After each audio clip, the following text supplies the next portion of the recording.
समाचार में रेणु राठौर के साथ आप देख रहे हैं आज की खबरें। आइए आगे बढ़ाते हैं खबरों का सिलसिला। 21वीं लोकसभा के लिए तीसरे चरण में मैनपुरी में मतदान प्रक्रिया सुबह 7 बजे से लेकर शाम 6 बजे तक शांतिपूर्ण तरीके से संपन्न हुई। जिला अधिकारी और एसपी समेत जिले का पूरा प्रशासन इन चुनावों को बेहद शांतिपूर्ण तरीके से संपन्न कराने के लिए एड़ी से लेकर चोटी तक का जोर लगाकर देखा गया।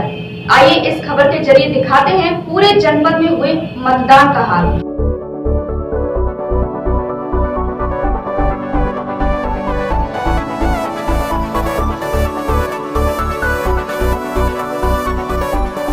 जनपद मैनपुरी में 21वीं लोकसभा के लिए तीसरे चरण में मतदान प्रक्रिया सुबह 7 बजे से शुरू हुई, जो लगातार देर शाम 6 बजे तक जारी रही। जिला अधिकारी प्रमोद कुमार उपाध्याय और पुलिस अधीक्षक अजय शंकर राय लगातार इस मतदान प्रक्रिया का हालचाल जानते रहे। जितने भी प्रत्याशी इस बार चुनाव मैदान में थे, सारे प्रत्याशियों में अपने आप को बेहतर साबित करने का दावा भी ठोकते देखा गया। वहीं समाजवादी पार्टी से मुलायम सिंह यादव और भारतीय जनता पार्टी से प्रेम सिंह साक्य ने भी बड़े ही उत्साह से इस चुनाव प्रक्रिया में भाग लिया और अपने मत का प्रयोग किया। मैनपुरी लोकसभा से पड़ने वाली जसवंत नगर पहुँचे सैफी परिवार से एक गजले यहाँ पहुंचकर अपने मत का प्रयोग किया। गठबंधन के प्रत्याशी मुलायम सिंह यादव देर दोपहर पोलिंग बूथ पे पहुंचे, जहां उन्होंने अपना वोट डाला। उसके बाद प्रदेश के पूर्व मुख्यमंत्री व समाजवादी पार्टी के राष्ट्रीय अध्यक्ष अखिलेश यादव अपनी पत्नी और कन्नौज की सांसद डिम्पल यादव के साथ पोलिंग बूथ पहुंचे, जिन्होंने अपने मत का प्रयोग किया। साथ मैनपुरी के वर्तमान और लोकप्रिय सांसद तेज प्रताप यादव ने भी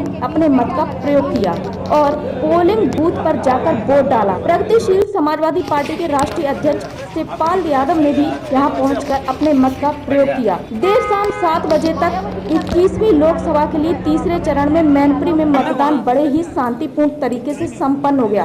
कहीं भी किसी भी तरीके की कोई अराजकता नहीं देखने को मिली और पूरी मतदान प्रक्रिया को लेकर जिले के डीएम और एसपी ने क्या कुछ कहा है, आप खुद ही सुनिए। मेक इन इंडिया कहाँ है? स्टैंड अप इंडिया कहाँ है? अकाउंटों में पैसा कितना आया? बोरी से 5 किलो क्यों चोरी हो गई? गैस सिलेंडर से गैस क्यों चोरी हो गई? आय चोरी हो गई किसानों की, नौकरियां नौजवानों की चोरी हो गई, सीमा पर हर दिन एक जवान शहीद हो रहा है। तो बताओ क्या जवाब देगी सरकार? सर आखिरी सवाल है, कितनी सीटें उम्मीद कर रहे हैं यूपी में आप? सबसे ज्यादा सीटें गठबंधन जीतेगा। एक नया नाम आज आपने दिया है, एक नया नाम दिया है आज भाजपा को आपने। Thank you. महिलाओं की सुरक्षा और स्वास्थ्य तीनों ही बहुत ही महत्वपूर्ण। चलो भैया हो गया। अरे शांत रहिए। मुद्दे नहीं बन पाते हैं, ये बहुत ही दुर्भाग्य है इस देश का। और जिस दिन ये चुनावी मुद्दा बन जाएगा तो मैं समझती हूँ महिलाओं की स्थिति बहुत सुधरेगी। डिम्पल जी, जैसे परिवार की लड़ाई है, परिवार की लड़ाई में किसको देखती है, कौन जीत रहा है? कोई परिवार की लड़ाई बची नहीं है, मैं समझती हूँ। सेटअप है और किसी को भी कहीं से भी लड़ने का हक है, अधिकार है। और अगर कोई लड़ना चाहता है तो मैं समझती हूँ इसमें कोई बुरा मानने वाली कोई बात नहीं। चलो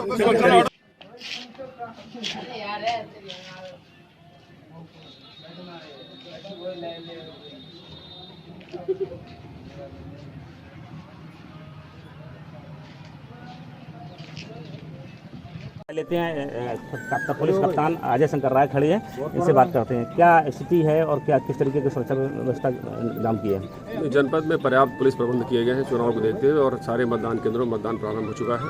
जहां कोई थोड़ी मोड़ी शिकायतें आ रही हैं उसको भी हम आगे ठीक करने का प्रयास कर रहे हैं। बाकी पुलिस बिल्कुल मुकम्मल रूप से तैयार बैठी है। हमारे सारे बॉर्डर सील हैं और हमारी मोबाइल्स लगातार चक्रमण कर रही हैं। पैरामिलिट्री और पीएसी के जवानों के साथ हम बिल्कुल इस चुनाव को सफल संपन्न पहले को देखते हुए कुछ इस तरीके से कुछ एक्स्ट्रा इंतजाम किए हैं? एक्स्ट्रा इंतजाम हम लगातार पिछले 1 महीने से कर रहे हैं। हमने काफ़ी लोगों को पाबंद करा रखा है, कई लोगों को रेड कार्ड इशू किए हुए हैं और निरोधात्मक कार्रवाई लगातार की जा रही है। सारे ऐसा माहौल हमने बना रखा है जिसको लेवल प्लेइंग फील्ड कहते हैं, तो कहीं कोई दिक्कत नहीं है और सारी हम बिल्कुल तैयार हैं सारे चुनाव को सकुशल संपन्न कराने। ये थे अजय शंकर राय जो बता देश का नया प्रधानमंत्री उत्तर प्रदेश से हो, ऐसी उम्मीद अखिलेश हो गया। हम बाहर ही उधर चाहिए ना यार, चलिए आप चलिए। बाहर ही है भैया, बाहर ही है। भैया सेफ्टी बैठ जरूरी, सेफ्टी। हां बिल्कुल, correct right. Rajneesh convent school near Diwani road, Bhojpura, Mainpuri. विद्यालय की विशेषताएं हैं अनुभवी एवं समर्पित शिक्षक शिक्षिकाओं द्वारा शिक्षण कार्य, शांतिपूर्ण, प्रदूषण रहित, सुरक्षित एवं शिक्षा उपयोगी वातावरण, बच्चों के बैठने की समुचित व्यवस्था, बच्चों के आवागमन हेतु परिवहन सुविधा, खेलकूद एवं योग शिक्षा की व्यवस्था, कंप्यूटरीकृत अत्याधुनिक शिक्षा पद्धति, लाइब्रेरी की व्यवस्था, विकलांग, निराश्रित एवं मेधावी छात्रों को समुचित सहायता। Rajneesh convent school, near Diwani road, Bhojpura, Mainpuri.